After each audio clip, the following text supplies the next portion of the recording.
Emilia. Și eu sunt Cristina.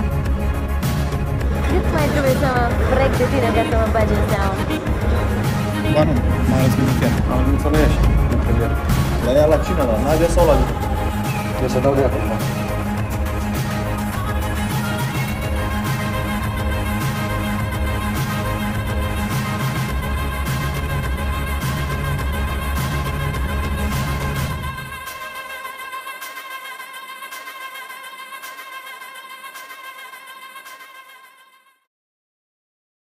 Băi, e penal, frate. Mă rog, până să ne faci cu fost în aceeași seară. E trenovelă.